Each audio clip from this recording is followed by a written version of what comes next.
I was born in San Francisco in January of 1930. Went to elementary school there and went to high school there, and then came up to Oregon State to take forestry. My dad is a Dutch immigrant from Amsterdam, and my mother is a first-generation Italian. And that is a combination that has worked well. I was all set to go to the University of California, take forestry there. A good friend of mine said, why don't we go up and play basketball at Oregon State? He was a varsity player, and I had played some. And he said they have an excellent forestry school, so I said, okay, that sounds good to me. And as I was on the train, he was running alongside, waving goodbye, as he had gotten a scholarship to St. Mary's. I almost got off in Eugene, but finally made it to Corvallis and got transported to the dormitory and went from there. Actually came in the spring of '47, and was my first class card. Read the class of '51, but I basically was really class of '52. I had had a lot of great outdoor experiences with our scout troop down in San Francisco. We came up to Oregon, and that probably fostered my feeling about being in the outdoors. I think a lot of people that get into forestry think about the fact that they're going to be sitting on a horse looking into the sunset over the trees, and that it gets quickly changed as you get into the forestry to find out, that it's really got quite a lot of variety to the profession, and it's not an easy profession. I started out in forest management, and after a summer of hotshot crew firefighting and also setting chokers out in the woods, I decided that forest products on the business side was a little bit more appealing to me than the forest management side. Well, at the end of my career, I was commissioned as an officer in the Corps of Engineers, and I went to first to some basic training back at Fort Belvoir, and then back out to Fort Lewis, and then over to Germany, and served in Heidelberg area from 1953 through February 1955. Came back, decided I'd start working on a master's degree at Oregon State. With a young wife and our first child. Were born that very first year back. One of the professors left the department. We were only a 3-person department. A very small portion of the department, and I was asked to do part-time teaching while I was working on my master's, and basically stayed in teaching and the entire time, except for a short stint at Bohemia Lumber Company to help build a plywood plant. I taught just about every course in the department over the period of years I was there, starting with basic wood technology, which is the identification and the use of wood. We have wood utilization, wood properties, wood timber mechanics, plywood manufacturing, pulp and paper area. All of those were part of our curriculum, with a high emphasis on the scientific part of wood science, which is really the basis of forest products. And then we also get involved in the manufacturing end of everything from lumber through plywood and particle board and the pulp and paper industry. Teaching career began in September of 1955, taught for 35 years. Oregon State School of Forestry, has always had a very, very large national standing in both research and its outreach. In '63, I became the first forest products extension specialist in Oregon, and I did that for 8 years through 1970. And during that time, our major mission was not only to take the research that was being done at the Forest Products Laboratory out to the field, which was considerable. The Forest Laboratory had been there for quite a while, and our job was to basically take that information out and get it so it can be used, and also to find out what kind of problems the industry was having. At that time, we had over 500 sawmills in the state. We had over 100 plywood plants. We had about 10 pulp paper plants. So the industry was quite vigorous at that time. They were cutting around 8 billion board feet a year. And the needs were great, and surprisingly enough, the biggest vacuum was in the managerial area. And that was where I really concentrated a lot of my efforts. I really almost was teaching a lot of business-type courses to the industry as well as basic wood technology. We put on courses all over the state, primarily teaching them why wood acts the way it does so they can see what happens to it in the mill, but also what kind of things needed to be done to become better managers of the industry, which was very badly needed. The laboratory had a very good reputation. We learned very quickly in the extension job to take the symbol off the side of the car because he immediately thought we were tax collectors. And so, you know, I'm here from the government to help you was something that they had well in their mind. So we had to sort of really make friends with them and tell them, you know, we're really here to give any help we can to the industry. Basically, we were raising a family. I was teaching still half-time, which at Oregon State usually means a couple of courses a term besides doing the half-time extension work. Both masters wanted around 75% of your time, but that's normal when you're in those split jobs. Oh yeah, made several in that Willamette, in Weyerhaeuser, in Bohemia, down in the valley at Medford at the old Elk Lumber Company. Mr. Flanagan, some of those. We got to know a lot of those people very well by working with them. Bohemia became through Larry Chapman primarily. I had known from the year I'd been there before. They went at 59. I went up there to help build the plywood plant. Larry Chapman was a very, very progressive individual in that organization about continuing education for the people in his organization. And so I worked with them very extensively. Willamette Industries put on a lot of courses for their workers, both in the Dallas plant, well, more to the Sweet Home organization.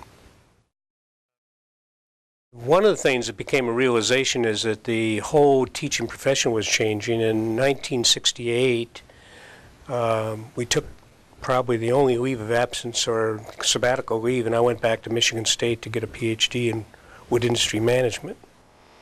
And that was quite a change to take 4 kids back to little tykes, back to Michigan with our Volkswagen bus and our trailer behind through Montana and down through the northern peninsula and into Michigan State, which is a humongous university.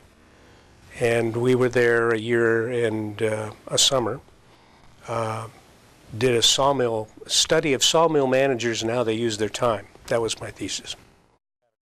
Then came back, and then the basic decision was really whether to continue on at that time with extension work or try to spend a little bit more time off the road and spend at home. And at that time I was asked to go down to help out at the placement center. The university was establishing a new career placement center.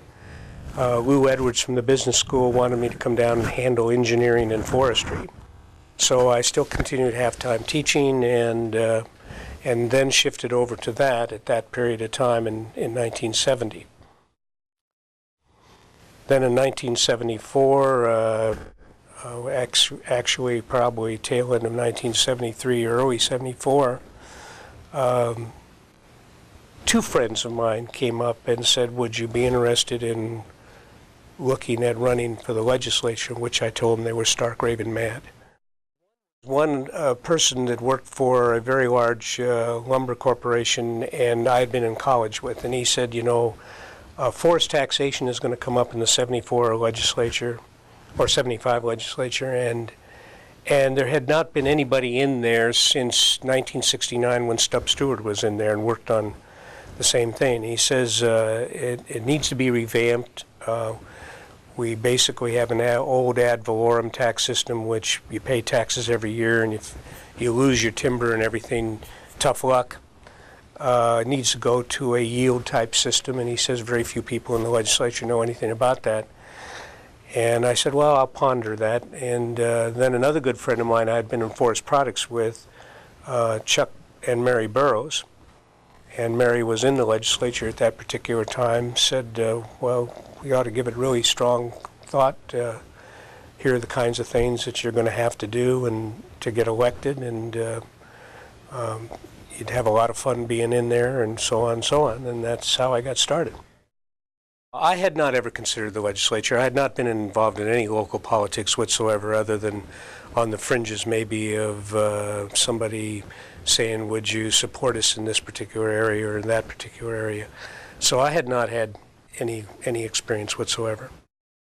Well, I was pretty familiar with the issues of those issues. I don't think I was anywhere aware of what the complexity of all the issues were that were going to show up in the legislative process.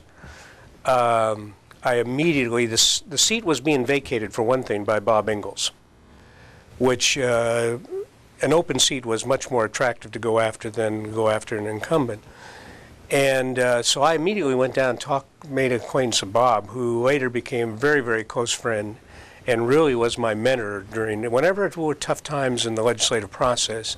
I always went down and talked to Bob because he had a very good feel on politics in general. He'd been a very good legislator and well respected from Corvallis. And I hadn't known him before, but became a great admirer of him, and we really became very close friends. And he gave me some pretty good perspective on what it was like. Well, I was a Republican at that time, and if you knew Corvallis politics going back to the 50s, basically it was a Republican stronghold. If you ever wanted to have any vote at all in Corvallis during that time, you had to be a registered Republican. So I became a registered Republican. And Bob was a Republican. The shift began to take place probably dramatically before the Nixon event, which didn't help Republicans out very much during that time, but there was a shift over in Corvallis over a period of time in which the Democrats and Republicans basically became almost even, with a very strong group of independents in the thing. And it remains that way today, with a tremendous, one of the highest percentage of independents of any district in the state, until they did the redistricting this time, which I don't know what it's like, but it was about 25% independent. And so that shift took place, and at that moment in the time, the Democrats were trying to make a real run again at gaining some power. And my very first election was my very toughest election. I came in late to the game.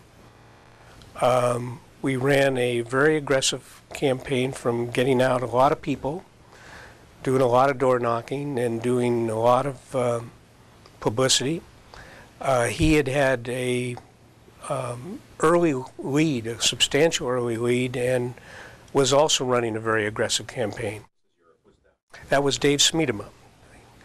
And he was an attorney in town, and a great guy, really. And it was a clean campaign, but it was very aggressive. We didn't know until the wee hours of the morning that we had won that election by a couple hundred votes. That was the closest election ever. I basically had a kitchen cabinet, and I pretty much ran my own. In Corvallis, parties do not, the Democratic Party is very well organized.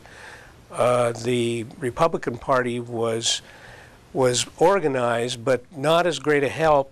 It was really very much on individual people you knew to put together. You got some help, but not a lot. And at that time, contributions or anything like that were mostly small contributions, and we limited campaign contributions anyway, all the way along through my entire 20 years. We kept them relatively small.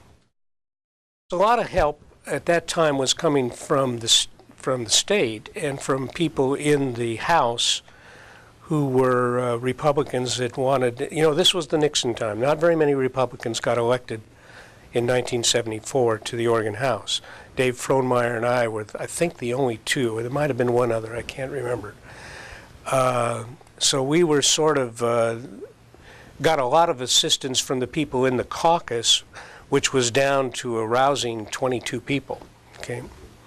Because the Democrats had taken over the legislature in 1973 with a very whopping amount. This was the time that what we called the Young Turks came in, Vera and Earl Blumenauer and Gustafson and all of those, and they were looking for some major changes in the legislative process. Republicans basically were a very small but hearty bunch, and a very good bunch. I was really impressed with the group I came in with. Roger Martin was our leader, and we had Norma Paulus was in there, and so we had just a real super Bill Gwynn from Albany, who I got to know very well. And I think what I enjoyed most about it is it was really a debating society. In all the years that I was under that leadership with Roger, and later on under Gary Wilhelms and so on, when issues came up, we didn't have a lot of axes to grind. We had some things that we would go to war on, okay? But on the real key issues, we were allowed to state very clearly pros and cons inside the caucus. We would debate an issue out. And then the final thing was, well, you vote your own conscience on that particular bill. And knowing that we all came from various kinds of districts that had different opinions about issues. And I respected that, because it was not, if you aren't with us, you're against type of psychology, which started to come in the late 90s, or early 90s, actually in the early 90s. And that really operated for most of those years, from I'd say 1975 up through maybe 87, right in there, 89. And I enjoyed that particular approach to it. Of course, on some procedural things, caucuses will stick together on procedural House votes, but on major issues, it was not. And I think they took a great pride of the fact that they had worked on the bottle bill. They were more moderate in their approach to a lot of the issues. While being fiscally conservative, they were also very much involved, like Sam Johnson, with the initiation of the Homeowners and Renters Relief Program, programs that they had worked with colleagues across the aisle on.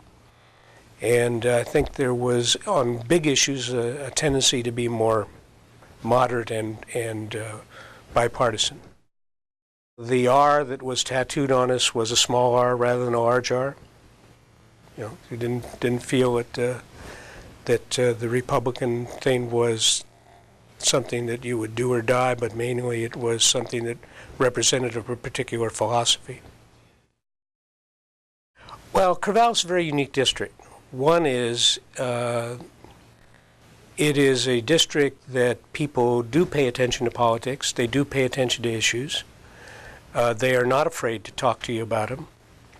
They knew I was from the campus, and of course the business community was always somewhat edgy on the town gown type of situation, but basically I worked with them very closely to make sure that they knew that I was representing everybody and not just the interest of a single university, of which in many cases I had to take some tough stances even in budget situations and trying to make sure that everything was dealt with fairly.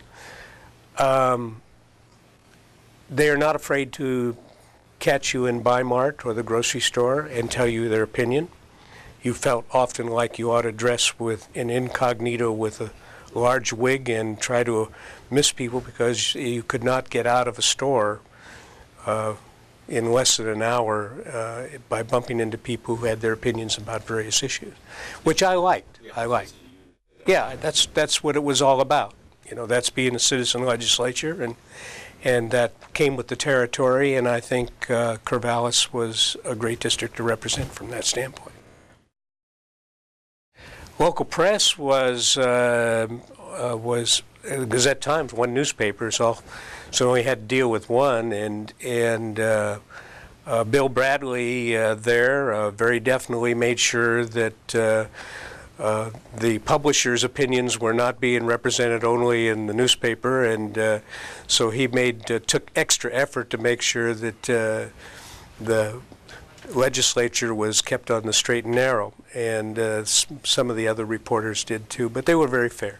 Never had any real problem. Got along with the press fine. I wrote some of them down because it's really interesting to see how similar. Remember, Tom McCall's going out of office, and a new governor is coming in. Bob Straub is coming in. And at that particular time, the same things were being talked about a lot today that are talked about today. We were involved in school finance, but at that time it was basically one of trying to make sure that the formula for distribution was fair. We had a great revenue officer here in Richmond who was absolutely outstanding. Probably the best teacher that I've had in economics in all the years. He really guided a lot of legislators through some tough waters. So fine-tuning homeowners and renters relief, some of the women's issues, such as estate planning, was a key issue. Field burning was a volatile one. Fluoridation was a volatile issue. People screaming from the balconies at Representative Kinsey for the fact that he voted for fluoridation for Portland, and they had to take her out by police escort. And it was, if there was ever an emotional issue, that was one. ERA, we basically were arguing over that, and the Oregon legislature overwhelmingly approved the ERA amendment. So those were some of the key issues. Well, a lot of Oregonians didn't like land use planning at all. At that time, there was still groups of people who basically would have liked to have gotten rid of land use planning. It's very interesting. A lot of Republicans, of which I was one of them, that supported land use planning because of the long-range implication it had in the development of the state and the use of its resources. That hasn't changed much, except that there has been more vigorous opposition coming along and nibbling away at the edges of land use planning. Now, as population grows, you're faced with the dilemma that land becomes more precious, and as that becomes more precious, prices go up for that land, and consequently it probably has been somewhat of a contributor to higher cost of housing and things along the line. But that's a trade-off you pay for trying to at least have some kind of orderly growth. One of the big battles that was along at that time was where growth should take place. And I can't remember whether it was in 75 session or the 77 session, those two sessions I served on revenue, that one of the issues that I had been asked to try to solve with one of the Democratic colleagues was how to keep speculation out of land use. One of the big drawbacks was that if you were to allow growth in an area, how could you keep land speculation from taking place that was just rewarding those people who were speculating in it? This was particularly aimed at farmers that were elderly farmers that wanted to sell their land, and how could they go about doing it? We couldn't resolve that issue. That was a tough issue, was how to keep speculation out of the process. So basically we had a big fight going into North Albany, of which LB Day had to come down and solve, with a high pollution problem in the groundwater from septic systems. And that was a battlefield, and it got the land use got a real test in that particular area. It was a great revenue committee. If you like to get up here at 7 o'clock in the morning under Earl Blumenauer, who decided that we should be acting a little bit like the French Foreign Legion in discipline, and in order to make Republicans get up early, he thought that he'd get us here at 7 o'clock in the morning, and he would have night meetings also in which we didn't get home. So, but he was a tough chair, but it was a great committee. Hardy Myers, Bob Marks, Paul Walden, Norma Paulus, Wally Priestley, myself, and we had some real ding-dong arguments in there about taxation. But we did get some things. Timber tax came up at that time. Did not get resolved until the 77 session. We were able to basically start to work on some compromises at the tail end of that session. The big issue at that time was the revamping of the school finance formula, but also we worked on some very interesting things. We worked on the historic property bill, which was trying to preserve historic property. That was one of Norma's things. We were working on how would you have legislation if somebody was to grow a tree in front of your house on solar, trying to deprive you of sunshine type of things, which you would think was, I don't think we ever really resolved that one.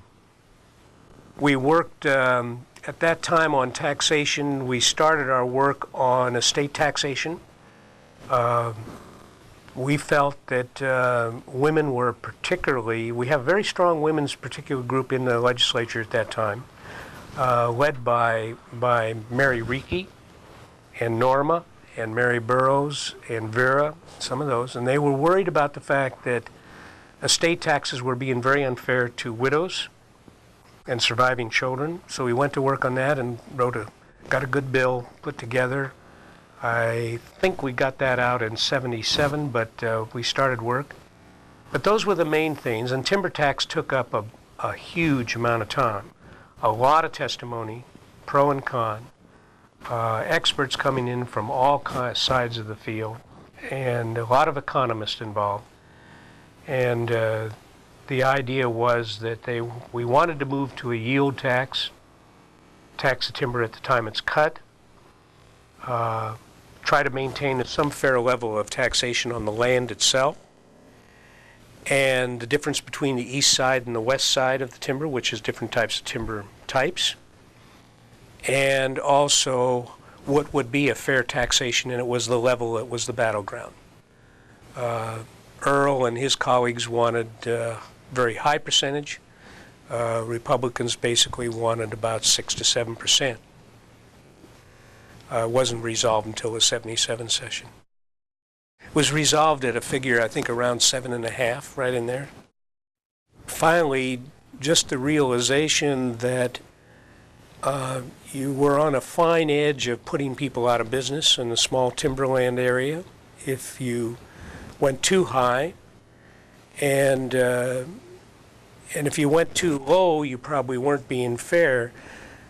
And I think the reason that it was being pushed at a higher percentage was knowing that they had to come back down and compromise at a middle ground.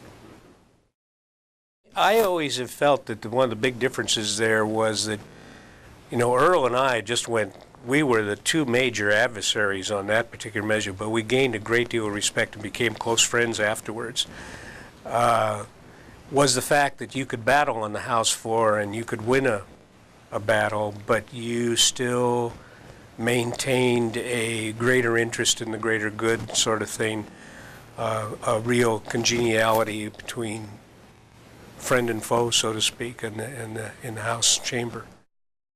Well, at first we didn't work together very well at all. Later on, I think there was started to be a grudgingly work together, and then finally we started to sort of hammer out, and this was a committee process, of which then had to be fought out on the floor, and even then there were minority reports to try to throw it back the other direction, and had to be defeated. Large floor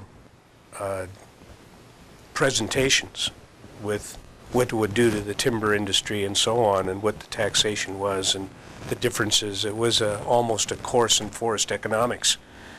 And so we have finally, I think, because in this particular case, the Republicans basically also had some Democrats that represented timber districts that were quite concerned, especially along the coast. So it became a bipartisan thing. A lot of that gets crafted in legislative council with a lot of help from the staff, Rich Munn's staff. And I think Rich probably played a tremendous role on keeping us on target, not letting us drift too far apart, and as well as offering all the services available to try to arrive at a good bill. And so that helped. I worked on going from revenue, which was a great assignment, a great starting assignment for a young legislator, because you not only saw the taxation side, you learned a little bit about income taxes and things along those lines, and exemption as well. It was the first time that we ran up to the exemption for people who had been in,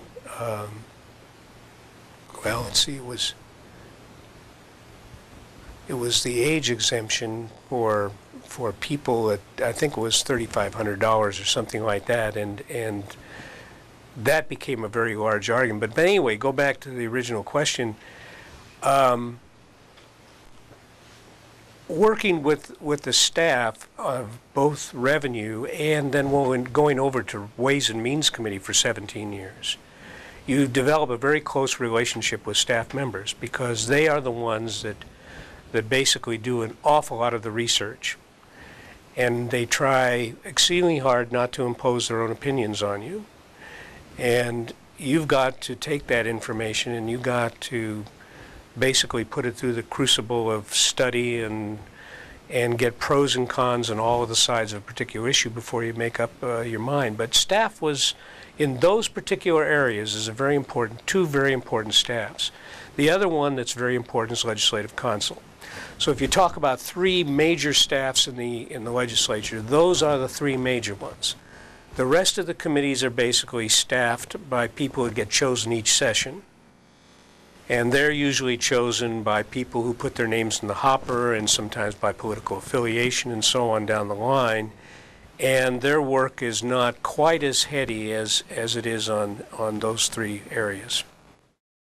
Well, I don't know if the only change I can recognize is that we have an awful lot of new faces in those staffs now. There's been almost a complete turnover in legislative fiscal. There's been a very large turnover in legislative counsel. And legislative revenue has had a couple of major turnovers in it. I think there's only one person there that was there when I started out in Revenue Committee, and that's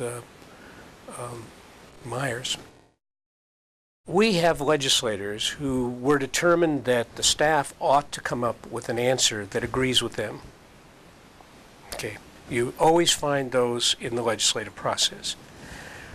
They come down and they beat on staff. If they don't get the answer the way they want it, they want the staff to figure out why they can't get the answer the way they want it. And staff has a great deal of problem with that. That's a tough job for them to dance along the tight wire and not yield to that kind of nonsense. But we do have legislators that, for various reasons, do that. And they get well known. They get known who those folks are, and they basically lose some credibility. Well, I would have to say that Hardy Myers was very influential. He was extremely fair-minded, probably almost to a fault by some of his colleagues who probably thought that he wasn't partisan enough, but Hardy was very good. Of course, I got to know Roger Martin very well, and I thought he had done an excellent job.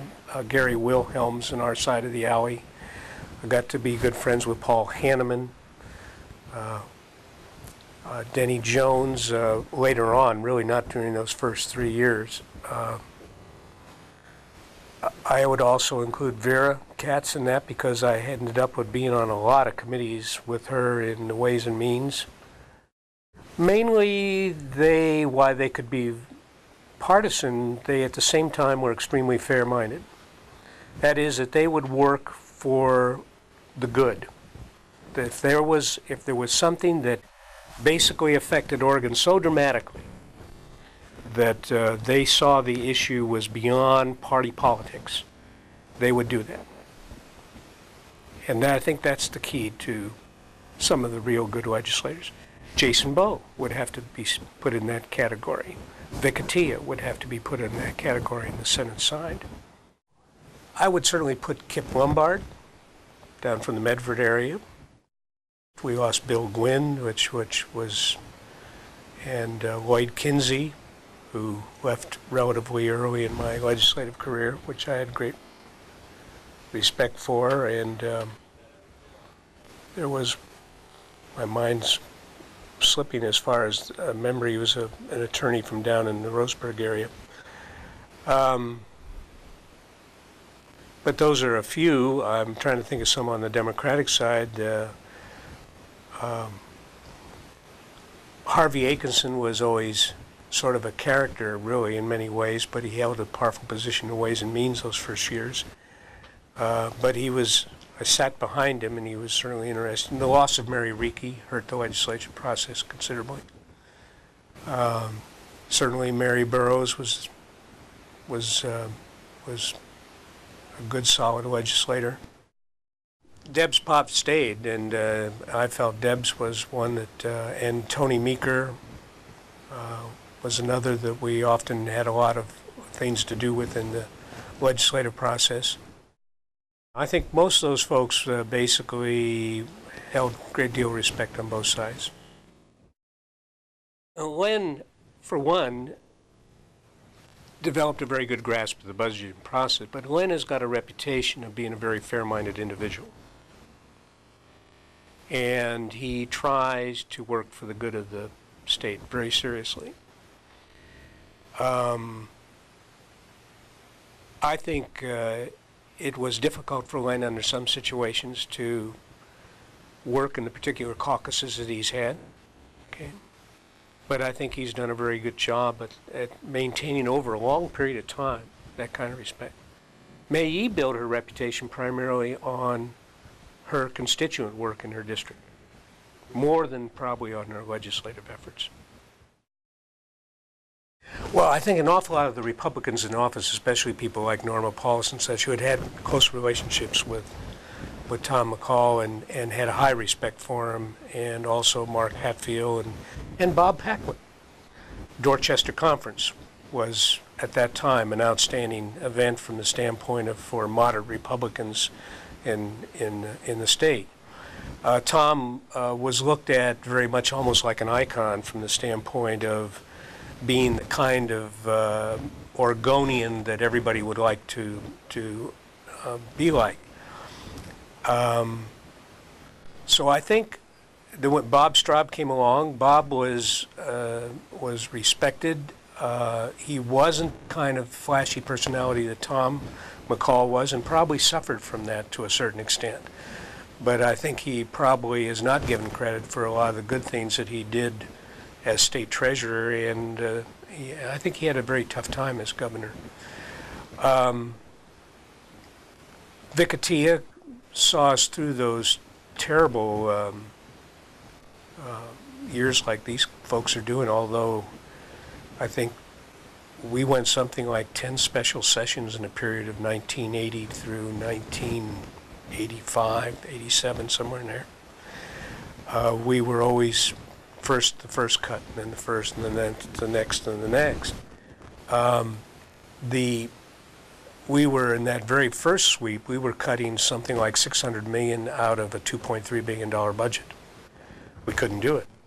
We simply couldn't do it. We robbed every tin can there was for $300 million, and finally, and one of those tin cans turned to come back and bite us because we were told it was legal and that it was excess funds that weren't going to be used.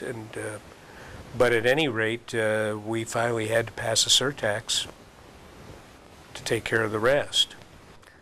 That took a lot of work.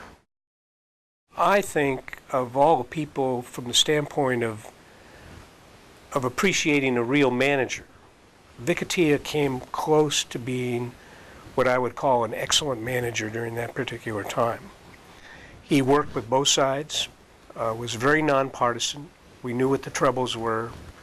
The leaderships of the and several layers of leadership of each of the caucuses were often called in and talked about particular problems. He certainly paid attention to the Republican caucus, but at the same time gave a lot of attention to the Democrats too.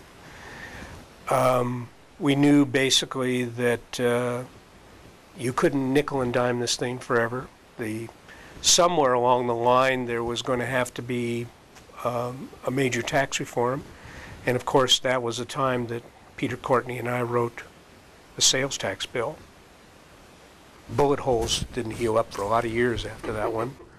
But at any rate, when we first brought it into the Revenue Committee in the summer, we were told we were almost stark raving mad.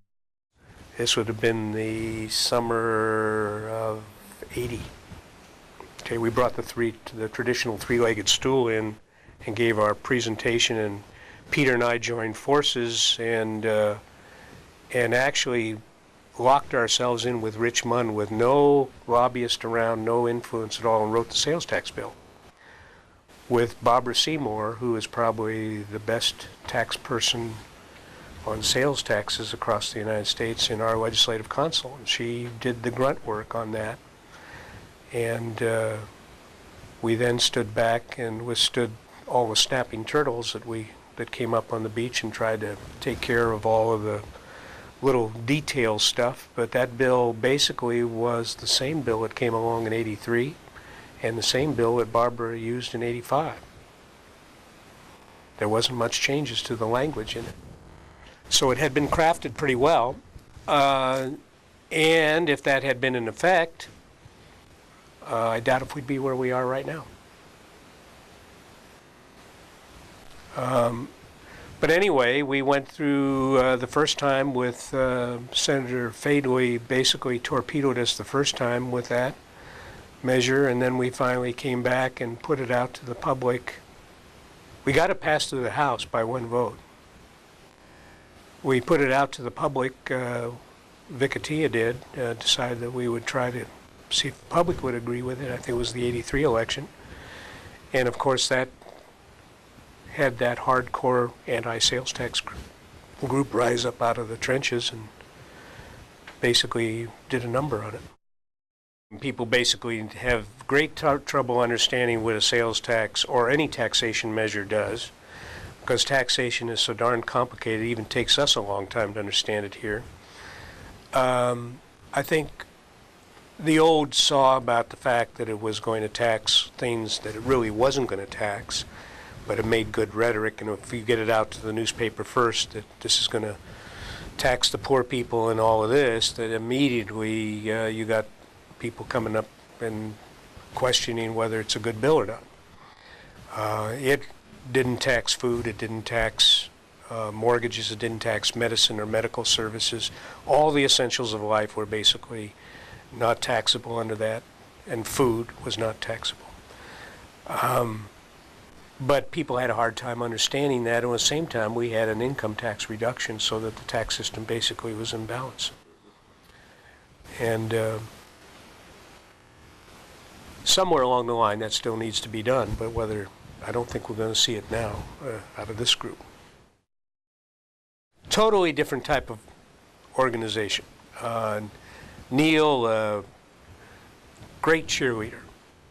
I think, and a lot of fun to work with. And I think he also acted in a bipartisan way in a lot of issues, but there was never a doubt that he was a Democrat. And but I always enjoyed working with him, and I think he had a great respect for a lot of the Republicans who tried to work on a lot of the issues, because we were still coming out of the recession at that time. It was really towards the end of his governorship that the economy basically started to turn a little bit better. So Oregon does not come out of the recessions very fast. It usually goes in last but comes out last.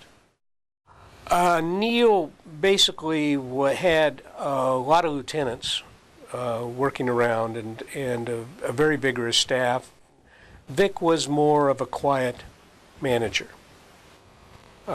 Surrounded himself with very good people. Both of them did. In fact, all the governors have had very good people. Tom McCall had some, Ron Smith, and a few of those folks, outstanding people. Anybody who criticizes state government should really look at who's working in it, because they really get some pretty good people for a pretty cheap price. And they were different kinds of. Neil worked a lot on trying to get large things going. A lot of ideas, and then you had to sort of sort through which ones were really workable. Vic would not do that. Vic would be a little bit more cautious on, because he had to be. He didn't have the money to do it, so he was basically trying to manage the shortfalls in the various agencies so things would keep running. And that was a much different thing that Neil sort of didn't have to worry quite as much about that towards the end. I think they were good on both sides. I think both governors worked well with the legislative process. Well, Neil was always more aggressive about things he wanted.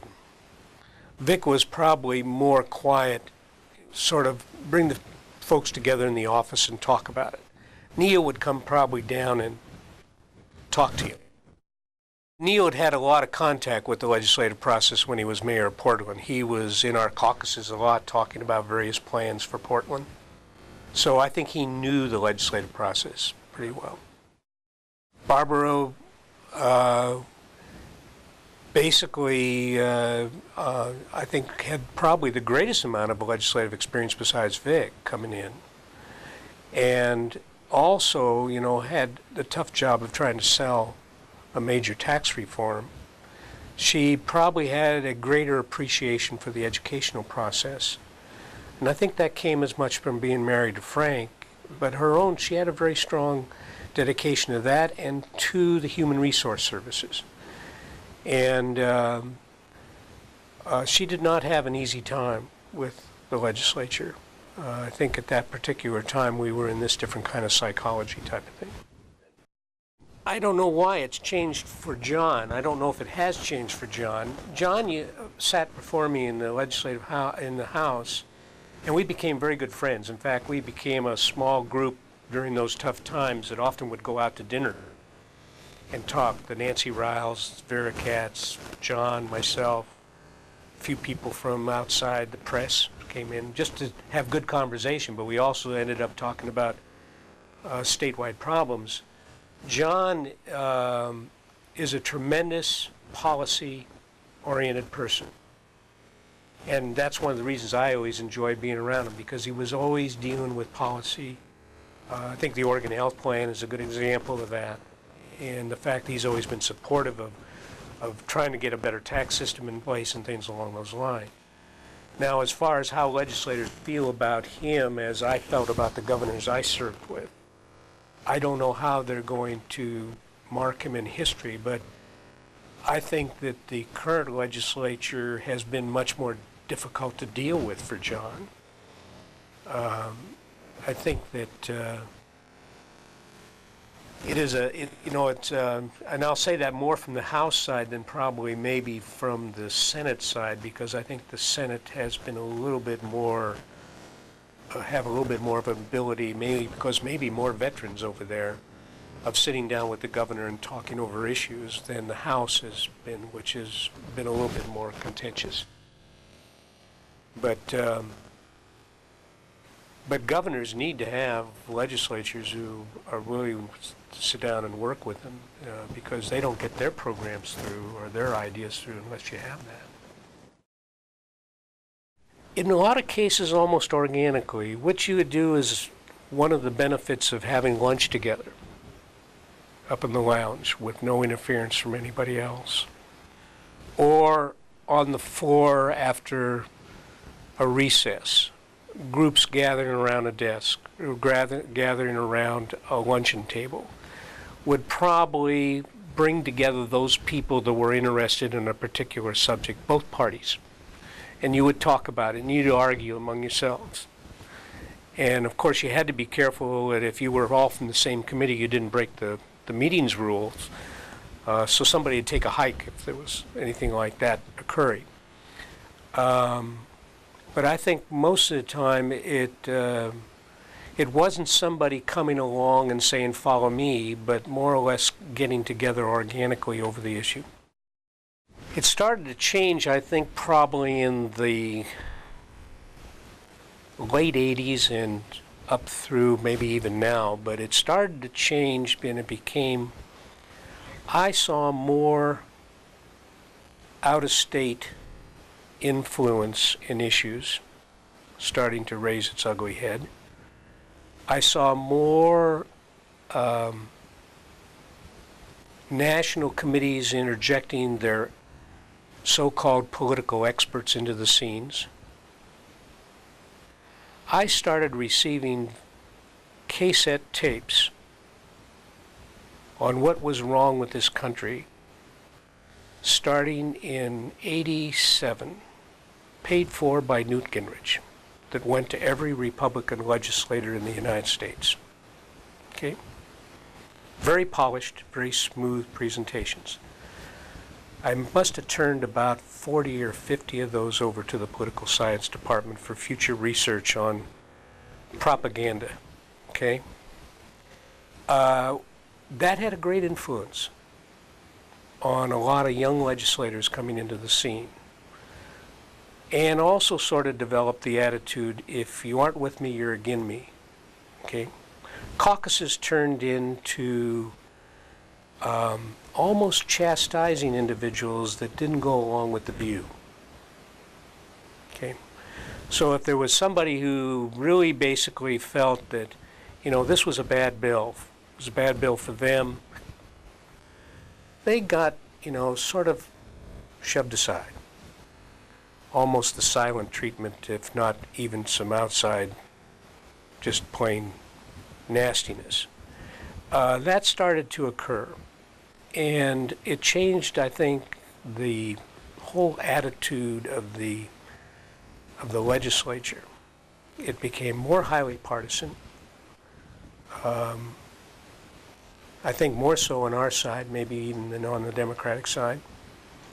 I think it led to far more demagoguery. I can remember one particular legislator whose basic feeling about state employees became so vigorous on the on the legislative floor, that even some of the other members of the same party, our party, got up and took him to task. It was that kind of a thing that was occurring. And I see remnants of that today. The handful of us tried to basically, say, this wasn't really the way we ought to be going to the leadership. Sometimes we were listened to, sometimes we weren't. But one thing that they basically couldn't control is they couldn't control how we voted. And so a lot of us who basically disagreed on issues still voted what we thought was the best. I wasn't there as co-chair of Ways and Means Committee in '93. I got through the first session in '91 basically because the handful of us that didn't quite disagree with everything or agree with everything basically wouldn't support the speakership if we didn't really get some credibility and some feeling that we were going to be. So some of us got positions that we wanted, and immediately after there was greater numbers, that changed. And so the chairmanship was lost in '93 to the Ways and Means Committee.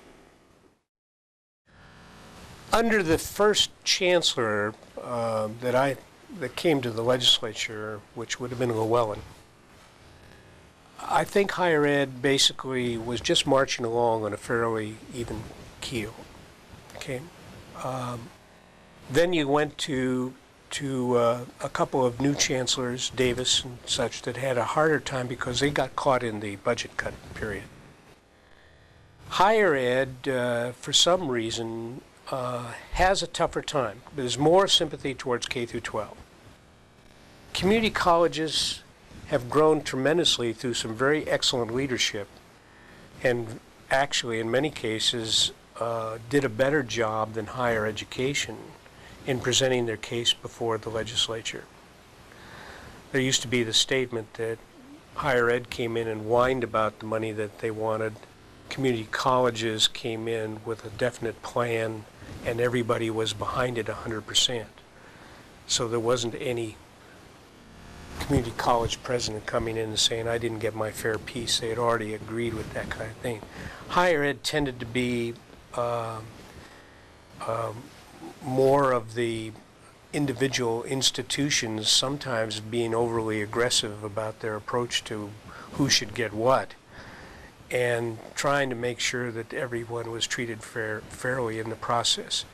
Particularly hard in budget cut times when you have got more students and everything like that coming into the process. The greatest difficulty was that between the period of about 1979, 1980 up to now, Oregon has grown almost 30% in people, and yet people don't understand that those also call for more services and things like that to handle those. Most of my 17 years in Ways and Means, I didn't get an opportunity to put a lot of legislation. I was working on budgets, and basically the budgets were grinding out who were the good managers and who were not so good managers, okay? And what things could be lost in a budget cut time and which things could not. Higher ed, probably the only claim to fame that any of us in education could make at that time is we probably kept more pain from not being extracted from higher education than some people would have liked to have extracted from it. It didn't gain a lot. In fact, it kept its nose basically level. But there were people who basically wanted to take a lot more from higher education. So all I say is that we probably reduced the pain level and kept the wheels on the car, but that's about all. And the institutions were struggling with that. The yo-yo effect of up and down budgets just does not work very well either for K through 12 community colleges or universities. And that, I think, has been the toughest item to sell to the Oregon public, is that they have not recognized that we have a very strong commitment in at least of those of us who have been here for a long time, even though we're transported Californians, that we have an obligation to education in the state and we have an obligation to services. And the key question has been, is always, what services should government pay for? Okay, $64 question in about 15 parts. Okay, and nobody will really sit down and analyze that and really say, yes, we should be paying for state police. We should be paying for roads. We should be paying for even the Oregon Historical Society. We should be paying for a portion of public broadcasting. We should be paying for mental health. But nobody will sit down and say, let's do that. John Kitzhaber tried it at the end of the '93 session. He got the leadership from both parties together, and we sat down in that interim period and started to work on it. It was immediately abandoned after he left. No longer gained any interest. It's a hard question because what it does is it brings you directly in focus of what needs to be done and what people really want to pay for, and they like the services when they get them, but they sure don't want to really pay for them when they're here. And I don't know if that is being diluted by a lot of the people who have come into the state who basically come from other places and don't have that, what I call, feeling towards education, or at least the institutions that we pride in Oregon. And whether because they have got their children grown, they come from places that don't like taxes, more conservative in their viewpoint, basically now have shifted the power base in the state of Oregon, which comes out in people like the Sizemores and the McIntyres and so on down the line, who simply just don't like paying for anything. Don't believe it's a public obligation that the society needs to have and pay for its services. And I don't know how you solve that, because when we got into school taxation, one of the big issues is one of the toughest issues you faced in the equalization formula was that you had districts out there that had great tax bases, but they had a constituency that didn't like to pay for the schools. You had poor districts where the constituency made every effort to pay for the schools. You had rich districts that basically made high commitments, the Beavertons, the Corvalises, the Eugenes, so on. How to devise a system that didn't reward those who didn't like education was one of the real tough things. And when ballot measure 5 came along, what happened was you simply reduced the taxes of those people who didn't want to pay taxes anyway for schools. And then when you came along and gave the mission to the legislature to distribute the funds through the distribution formula, those districts got windfalls through the equalization process. And under the claim that they wanted to be like the good school systems, put in music programs and history and all of the rest of the things that they had to eliminate from their curriculum, they tended to bank the money and not put those programs in. Okay? So now we have out there some little districts that have got a lot of money laying in the bank left from the equalization process. You got the big districts that are really having to cut heart and soul out of their particular school system. So the answer doesn't lie in just a new taxation system. It's also maybe looking back at trying to reevaluate how we distribute the funds, if we're going to still do it by the legislative process rather than by some form of local control. There was nothing wrong with local control. What was wrong was the automatic 6% increase that really got some of the people up in arms and killed the goose that laid the golden egg. Well, this will probably go down in history, but I would say it's probably limited right now due to the fact that you don't have people in here with enough of the historical background of taxation and education in it that they could even carry a message out to the public about it. So likelihood is going to have to be done by the public themselves from the outside, by outstanding leadership of people who might be willing to do that. The term limits have not helped, and I hope that people reject it soundly this time, because what people never heard before was that there was always about a 20% turnover in the legislature every few years. Very few people, you can count on one hand, people who have stayed longer than 10 years. The few of us that did basically stayed on because it was a crisis at that particular time, or I probably would have left after about 10 or 12 years. So term limits basically was, I think, a bad piece of legislation.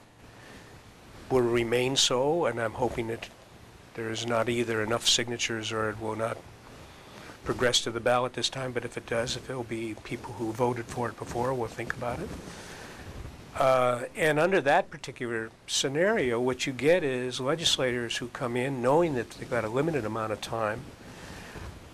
Their interest is not on educating themselves over a lot of years in the legislative process about what goes into a good tax measure. And taxation is a terribly complicated. In fact, I think that I'd put every new legislator on one of the tax committees in their first session. I'd keep them there for a couple of sessions before they'd ever see a budget. And in that way, they'd gain a great appreciation on the basis of where we get the money to do what we got to do. Then when you go in to deal with budgets, you'll appreciate where the money's coming from much more, and be able to really deal with the budgets in a much more fair manner. But I don't see any way that the legislature is going to be able to deal with that under the current situation. I think we need more Mr. Moyer's type programs on OPB, maybe with an Oregon twist to it, rather than, because those are the kind of shows that, and we got to get them maybe on some other stations too, that really sort of point out some of the key issues in the state. The media is the answer, really, and the media in the state, I think, has picked up this stuff in spots. You know, the question is how to pick it up in a concerted effort. And then I have to admit, we have some coffee shop and reporters around that don't do their homework either, and that complicates the process. Well, at the first session, you're not very effective, I don't think, but you're wondering where the bathrooms are in the place and everything else. But I think it takes at least 3 sessions in the area of revenue and budgets to become fully aware of the budgetary or the taxation area. It's the hardest area, other than those that might be dealing with the legislative law, such as the Judiciary Committee. But they're basically looking at stuff that lawyers deal with all the time, and they're very familiar with that, and they're making crucial calls on it. But taxation is something you just don't pick up very easily. Most people don't know the difference between a deduction and a tax credit. If you ask the ordinary citizen on the street and you say, I'm going to give you a deduction on your taxes, and they say, oh, great. They say, do you know the difference between that and tax credit? No. Did you know you'd get more in a tax credit? No, I didn't know that. Most of them don't know that. They didn't know the difference between levies and bond issues. Those are issues, serial levies. They don't get acquainted with because they don't have to do that anymore, because that's been more or less eliminated from the process. Now we scramble for bond issues and local options and things like that, and those are tough to understand too. So I think at least 2 terms before you start to really become somewhat effective. Some jump in with a whole pile of bills that they got into the hopper. They learn quickly that putting a lot of bills isn't the answer to being a good legislator. Well, it's gone from about running a campaign for about $7,000 up to over $100 for a job that pays about $12. Okay, not very sensible. Much more, I think, much more beholden to large contributions. You start looking now for the $2,000 to $5,000 to $10,000 contributions, and it takes an awful lot of $25 and $50 ones to bring you up to where you can have a fighting chance to do what you need to do. I never liked that portion anyway. I thought I didn't enjoy campaigning, and I didn't enjoy fundraising. In fact, I didn't do any. After the first session, I didn't do any fundraising. I'm sorry to say, I had such a good district. I sat back and people sent in contributions, and that was enough to run my campaign, and off I went. I had a real fortunate deal. I don't know how to answer that. I don't know if it is or not. Maybe if these people were here a longer period of time, the personalities would either change or be slightly altered, or maybe stay the same. You know, I don't know. I do think that over an entire legislative career, you will make probably 20, 25 really close friends. But you will have developed a reputation from the rest of them based on whether you did your homework, whether you basically kept your word on any particular thing you were going to do. You probably gain a lot of respect by the fact that you were thoughtful about what you did and kind to your other fellow legislators. So I think you develop that kind of feeling by how you do your work. And if you do your work well, you gain that respect which lasts the entire time you're in the legislature. And I think a lot of them did. I think it was a lot of them there did that in the early years. Well, it should never gotten started in the first place. I have to fault the media for making them, because the media did make them. They gave them far more publicity than they deserved. they probably never really did a full expose on where these people were coming from. The fact that they weren't public education fans to start with. That the fact that their children didn't go to public schools, that they had somewhat questionable past as far as their business dealings, and where were their interest in taxation? Why did they want to get taxation relief? Those kind of things basically didn't come out in a lot of the precedent, but they certainly get the press every time they show up down here threatening the legislature that if the legislature doesn't do what they want, that they will start an initiative on this or that. And by the way, that's one thing I'd change. I wouldn't get rid of the initiative process. I'd make sure that no initiative could be a constitutional amendment.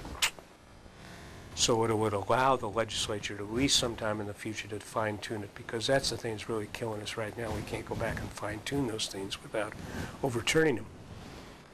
And so your hands are basically locked. They knew that. That was very clever on their part. And they basically have got sort of a stranglehold on us in that. Well, I think we've gone pretty far in the initiative process. I'm hoping that it's more or less cooling down a little bit, that people are beginning to see that simply signing a signature on a paper has a little bit more of a obligation than just walking away from it, and that some of these are not well written, and they don't really know what's in there very often because they don't take the time to read the fine print. And that, I think, if that would cool down a little bit, I think it would put a little bit more credibility into, or at least allow the legislature to do what they should be doing. Now the question is, if they don't do that, then the initiative process comes back into a very strong force. And if people feel like the legislature is not a quality legislature, I think then you'll see the rise of initiatives again. Well, one is they better know what they're getting into, first of all. They better also know who they are from the standpoint of what they stand for, so that they can stand up in any kind of a caucus situation and say, this is where I am and this is the way I'm going to vote. And I think they would be wise to really study the major issues and know something about taxation and know something about human resource services and where the money goes in those services. A lot of people don't know where the money goes in the human resource area. And so they need to know those things. And if they do those, they can at least come in halfway knowledgeable. I talked to one candidate this year, and I told that person, I said, you also have to realize that you may not like the people you're serving with. You may step into a caucus in which you do not agree with. How are you going to act on that if you don't agree with them? And that's a tough question, because the pressures are tremendous, and you're getting pressures from every side, and if you listen to lobbyists too much, you can be in dangerous territory. And how to distinguish between a good lobbyist and a bad lobbyist, those are things you need to know. The fact of the matter is that we have reached a point in state government where tax reform is of prime concern, brought about not only by ballot measure 5, but brought about by the economic condition of the state of Oregon with the loss of such things as our forest products industry and such. And when you think of what we've done this session, of the reduction in schools and some of the reductions that have taken place in budgets and the reorganization things that we have done, there really is only one way to go, and to try to emphasize that to the voters of the state of Oregon is to deal with tax reform. And tax reform is a balancing of that tax system, and a sales tax that's in the Constitution will do that. I've been in public service for a long time, starting back with working in the State Board of Forestry as a student. I guess I got a whale of an education in the legislature. I have to say that that I could not have really had a more comprehensive view of state government than serving in the Oregon legislature. And I was very fortunate to having been put on Ways and Means, which was as well as revenue. which I think were two committees that really deal with, let's say, 70 to 80% of the state's issues. And I think that it has fostered, at least an interest in continuing in some sort of public service. I feel a strong responsibility to continue harping about taxation. And I have enjoyed working in the environmental area when the governor asked me to be on the Environmental Quality Commission. That's been another education, by the way, because I was not deeply involved in DEQ efforts other than their budgets. I've always been a fan of public broadcasting, and I was very happy to be able to go on that. I was not a governor's appointee on that one, but and they are facing tough budget situation. And locally, the Riverfront Commission turned out to be a little bit more than we bargained for. It became a very controversial area over the cutting down of some trees, which were not so great after all. We didn't cut down very many. But a real battleground where we had to go back to the ballot box to finally resolve it. But that's going to be, I think, a contribution to the community. Currently, I was on the Parking Commission still, but I'll go off on that soon. And I'm on the City Hall Renovation Committee. And I'm wondering why I don't get a regular job and get regular pay. My thesis was on time management, and I think I learned something from it. I became a pretty good time manager. I really map out stuff pretty closely. And I think that's one thing you have to do in the legislative process. You have to learn to be a good time manager. And when I was in the legislature, I essentially had 3 jobs. I had my placement director's job eventually when I finished up down at Oregon State. I had my teaching my forestry courses, and I was doing legislative work. And so you're juggling this stuff all the time, and so you learn to be pretty good at managing time. I think I had the respect of the community for what I accomplished. Got a few good measures out. I liked working on 1.5% for art and historic preservation and some of those things and the taxation issues. But I don't know. I would just hope. I always felt that one of the things I didn't want to do is be an embarrassment to the person I lost to, or who lost to me in an election. I felt if they could walk away saying, I'm glad I lost to me, Tony Van Vliet, then I'd say, I'd done a reasonable job. Free time, we spend an awful lot of time visiting with our grandkids because we have 2 of the families in Portland.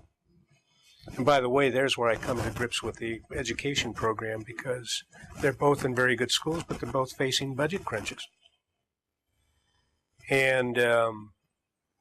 And we do spend a little time down a little piece of property down on Lobster Creek where Courtney brought his family, but he didn't fish. And I don't get to paint enough. I wish I had more time for my watercolors.